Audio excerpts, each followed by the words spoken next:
Una de las cosas que me llamó la atención de escuchar a Javier Gerardo Milei, el presidente electo, es que denominó lo que se viene como el proceso de reconstrucción nacional. Estaban hablando allí y habló del proceso de reconstrucción nacional. Me hizo acordar, obviamente, al proceso de reorganización nacional, así se definió la dictadura cívico-militar que arranca el 24 de marzo de 1976. La dictadura, ustedes saben, ¿no? Vino a dar vuelta el país como una media, a romper una matriz que era de carácter productivo e implantar un cambio que incluyera nada más y nada menos la vuelta a lo que era el modelo agroexportador, sumado a eso una pata de financiarización de la economía, fuertemente. Y le llevó 7 años. Para hacer ese cambio tuvo que secuestrar, torturar, asesinar, desaparecer a 30.000 personas, la mayoría de ellos trabajadores y trabajadoras, integrantes de comisiones internas, de sindicatos, de mutuales, de organizaciones sociales, militantes políticos, algunos de ellos militantes armados. Pero en líneas generales, lo que hizo la dictadura cívico-militar, y sobre todo su brazo militar, fue poner de rodillas o intentar poner de rodillas a la sociedad, mutilando a su parte más activa y más demandante. La organización de los trabajadores, que nace allí en la base de las fábricas, alguien dirá de un mundo que en aquel tiempo era así. No necesariamente hoy sea así, o se refleje del mismo modo. Estamos hablando de la década del 70. Pero el objetivo que tenía el proceso de reorganización nacional era muy claro. Yo les voy a leer la tapa del diario Clarín del día 3 de abril del año 1976. Si no veo mal desde acá, eso es el 3 de abril del 76. Título principal dice: anunciaron el programa para el reordenamiento de la economía nacional. ¿Sí? Este es el proceso o el programa de reordenamiento de la economía nacional. El primer ítem dice: disponen la liberación de precios. Aclaran en la volanta, excepto los medicamentos. Es decir, pocos días después del golpe, Martínez de Hoz anuncia sus primeras medidas, la liberación de precios, es decir, que los precios se ajusten en base a la libre oferta y demanda, está como primera opción dentro del menú. ¿Sí? Obviamente, todos estamos haciendo el paralelo, todos estamos diciendo, bueno, para acá se anunció algo muy parecido, sí, anunció algo muy parecido. Es más, se anunció, entre otras cosas, en este proceso de reconstrucción que plantea Milei, la eliminación lisa y llana de la Secretaría de Comercio, autoridad de aplicación de las leyes de, por ejemplo, abastecimiento. El segundo punto en el menú es: el gobierno establecerá los salarios. Y en la volante dice ajustes periódicos. Ajustes periódicos quiere decir ajustes arbitrarios cuando se le ocurra al gobierno, en este caso una dictadura, decidir que trabajadores o trabajadoras debían cobrar algunos pesos más. Pero era nada más y nada menos que la suspensión de las convenciones colectivas de trabajo. Esa suspensión de las convenciones colectivas de trabajo se parece muchísimo al paquete que en la ley ómnibus que vamos a conocer en estos días, en las próximas horas, el paquete de leyes laborales que va a incluir esa ley ómnibus se parece muchísimo a esto. No solamente el gobierno va a establecer los salarios, sino las condiciones de trabajo, las condiciones de la indemnización, si se pagan o no se pagan multas, es decir, qué nivel de mayor injusticia van a tener que tolerar trabajadores y trabajadoras. Todo eso también está en el paquete actual. Y tiene, como vemos, un anclaje, una historia, un linaje horrible en aquellos anuncios de abril del año 1976, pocos días después del golpe. El tercer punto en el menú de los anuncios de Martínez II: aumentan los combustibles y el gas.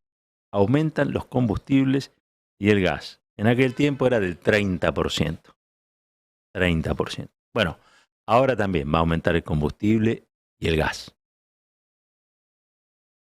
Y si aumentan el combustible y el gas, también va a aumentar la luz. Hasta ahora, 3 de 3, ¿eh? 3 de 3. Proceso de reorganización nacional y proceso de reconstrucción nacional, 3 de 3, 1976, 2023, camino al 2024.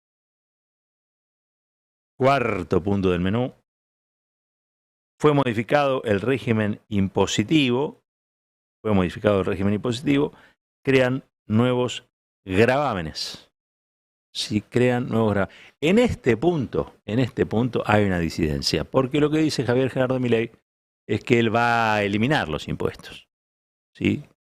Que básicamente le va a eliminar los impuestos a los ricos. Ya anunció que uno de los impuestos, el único impuesto que hace tributar a la riqueza en la Argentina, el de bienes personales, va a ser eliminado. ¿Estamos? Por lo tanto, en este punto hay que decir que hay una disidencia. Pero porque aquellos tributos creados en el 76,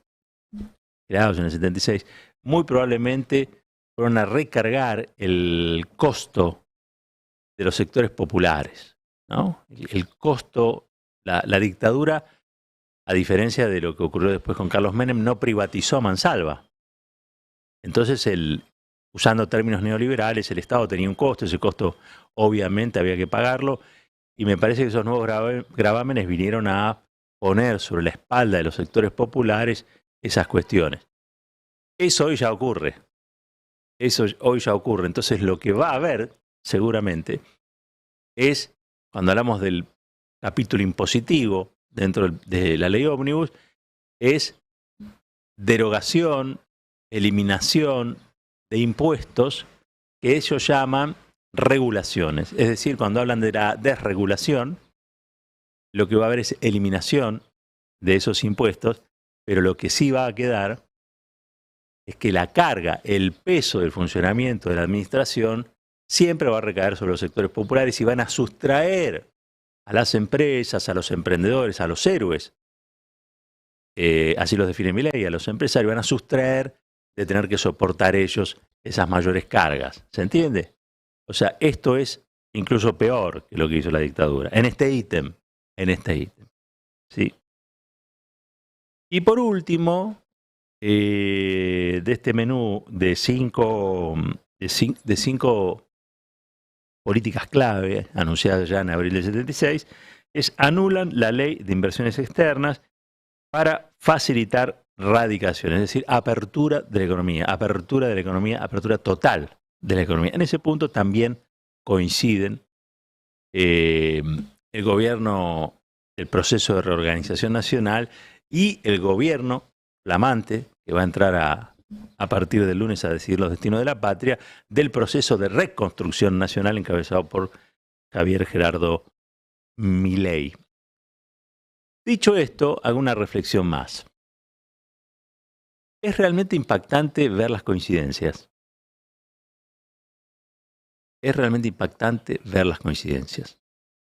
Aplicar estas políticas a la dictadura cívico-militar le resultó sencillo, entre otras cosas, porque hizo una matanza.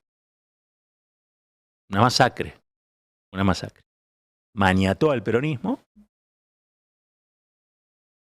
y luego avanzó sobre otros niveles de representación, fundamentalmente sindicales y gremiales, pero también sobre los campos de la cultura, de la inteligencia, porque tamaños altos en materia de cambio de matriz económica de un país necesitan una adecuación de todos los factores internos para que se alineen con esas políticas, ¿no? A quien no se alineaba lo mataban, a quien no se alineaba lo torturaban, a quien no se alineaba lo tiraban de los aviones. Esto fue la dictadura cívico-militar. Porque el grado de violencia que implicaban esos cambios solo podía ejecutarse con violencia. Esta es la realidad. ¿Hay una evolución de todo esto? Sí, hay una evolución. Este mismo programa económico, 40 años después, quizá un poco más, 45 años después, llega a ejecutarse con el aval del voto popular. Esto tiene a muchos analistas, gente que piensa la realidad, totalmente desorientados, porque dice, ¿cómo puede ser? Si antes necesitaron cometer un genocidio para aplicar estas políticas, que ahora la gente quiera que se apliquen estas políticas y lo pida a través de las urnas, ¿no? Que como sabemos, es la palabra sagrada de las elecciones. Cuando podamos contestar esto, no desde el manotazo fácil a cualquier argumento, o la imputación también fácil, ¿no? A cualquiera, en el sentido de un chivo expiatorio, bueno, quizá habremos resuelto nada más y nada menos que esto que se presenta como un dilema, ¿sí? Y parece hoy un dilema difícil de resolver y más difícil todavía de digerir. La gran incógnita sigue siendo... No, el comunicado de prensa no lo necesito, ¿eh? Eso no hace falta. Lo más difícil de digerir, en este caso, es que todos sabemos que estas políticas, en un sentido histórico, han sido siempre nocivas para el país. Y eso creo que merece que uno revisite cada tanto lo ocurrido. Cuando uno piensa lo que pasó con la dictadura después, con la economía después de la dictadura, lo que pasó con la economía después de Menem, donde estamos hablando de periodos donde se aplicaron políticas muy parecidas. Lo que pasó con la aplicación de esas mismas políticas en el corto periodo en el que Macri pudo gobernar la última vez, en su primer gobierno, tiene que preguntarse qué hicimos mal para que esto pase. Pero el que hicimos mal para que esto pase no es solamente el resultado de la economía general, que era malo, ¿no? Vos fuiste a elecciones con un ministro de Economía, de una economía en llamas. Lo loco fue que estuvo a 3 puntos de ganar en la primera vuelta. Eso fue lo realmente disparatado, si se quiere, del análisis.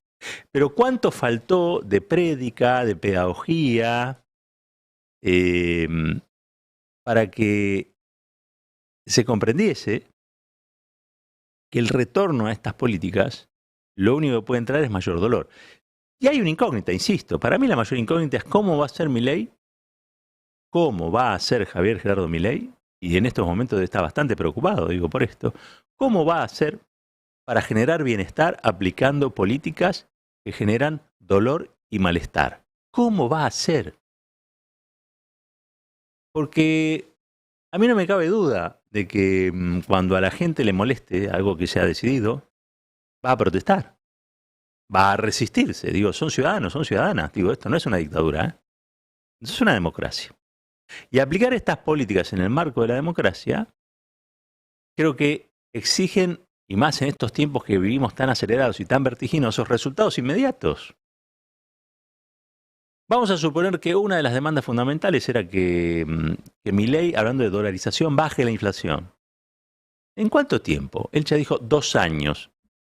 ¿Y se banca esta sociedad siempre urgida y siempre demandante 2 años de la aplicación de políticas que en otro momento de la historia, no estoy diciendo ahora, que en otro momento de la historia exigió para su aplicación un genocidio? Digo, ¿se la banca esta gente? ¿Se van a bancar los votantes de Javier Gerardo Milei? Los niveles de presión, los niveles de estrés a los que van a estar expuestos, producto de estas políticas que no tienen nada bueno para ofrecer en lo inmediato. Porque el primer día de la asunción de Javier Gerardo Milei, si cumple con lo dicho, siempre está la posibilidad de que haga una cosa distinta. Hay experiencia también de esto. Pero si cumple con lo dicho, lo que va a hacer es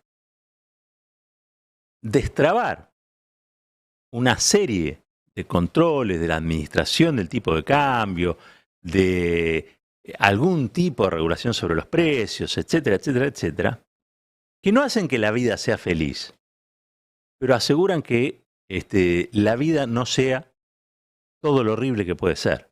Así ha funcionado, ¿no? Son todas medidas paliativas, no resuelven las cuestiones estructurales de la injusticia del país, pero hacen que uno pueda o sepa que hay algún tipo de control, que hay algún tipo de regulación que hace que las cosas sean menos letales de lo que podrían ser. Pero si le llevamos el apunte al presidente electo, él va a liberalizar todo. Por lo tanto, las consecuencias van a ser, se supone que sí, inmediatas. Y las mejoras no van a ser inmediatas. Y en esa tensión va a estar el gobierno de Javier Gerardo Milei durante los primeros años o meses. Habrá que ver si se la bancan, si sus votantes se la bancan. Lo estoy diciendo no en un sentido de desafío, estoy diciendo todo gobierno necesita una masa crítica que apoye sus medidas, digamos, ¿no? Que legitimen su accionar, más allá de las urnas, que estén satisfechos con lo que ocurre. Por eso digo, Milei, para su gobernabilidad, no es que necesita sindicalistas presos de la CGT. Lo que va a necesitar es que haya gente que una vez asegurado su bienestar digan, votamos bien y lo tenemos que acompañar. A eso me refiero. Si se van a bancar estas políticas. Bueno, estas incógnitas se van a ir revelando a partir del día lunes, no hay que esperar mucho más. Las coincidencias con esto horrible que ya pasó en la Argentina, cumplimos una vez más en dar testimonio. Cumplimos una vez más también en la tarea de advertir y de contar lo que vemos. Ahora tendrá que cumplir Milei, que pidió el gobierno para mejorar la vida de la gente. ¿Lo podrá hacer? Un país unido por la radio.